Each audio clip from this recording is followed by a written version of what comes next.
Guillaume Compin, bonsoir. Bonsoir. Vous travaillez sur les questions d'agriculture et de sécurité alimentaire à Oxfam France. On vient de voir ces images, la faim, les pénuries ont déstabilisé le Sri Lanka. Vous faites la même analyse qu'Anthony Blinken? Alors oui et non.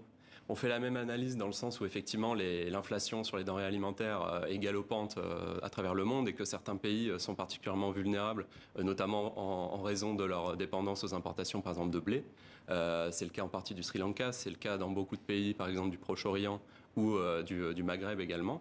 Donc dans ces pays-là, effectivement, on se souvient des émeutes de la faim de 2011 notamment, et donc les risques sont évidents.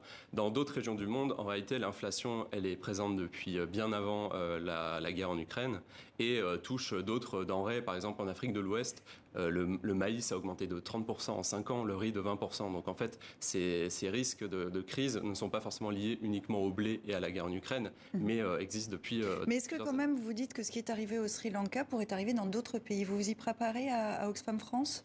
Oui, évidemment, on s'y prépare et c'est pour ça qu'il est impératif d'intervenir en urgence sur, par exemple, l'aide alimentaire.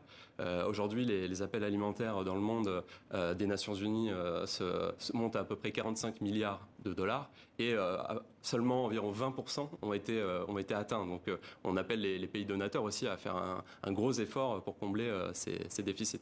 Alors plus la guerre en Ukraine s'enlise, plus les alertes sur les risques d'une crise alimentaire se multiplient. Mercredi, les Nations Unies que vous évoquez a publié ce chiffre. Près de 10% de la population souffre de la faim, un chiffre en hausse pour la 6e année consécutive. Il est temps de tirer les leçons de cette crise et d'investir dans des programmes de résistance pour aider les communautés les plus pauvres à se protéger contre la faim, contre les crises. Si nous avions réussi à faire ce travail dans le passé, la guerre en Ukraine n'aurait pas eu un impact aussi catastrophique aujourd'hui.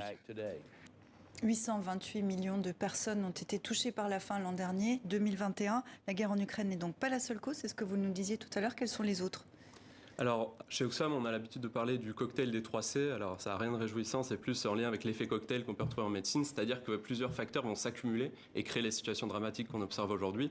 Donc, parmi ces 3C, il y a évidemment les conséquences de la pandémie de Covid qui sont désastreuses. Il y a 150 millions de personnes en plus par rapport à avant la pandémie qui sont victimes de la faim.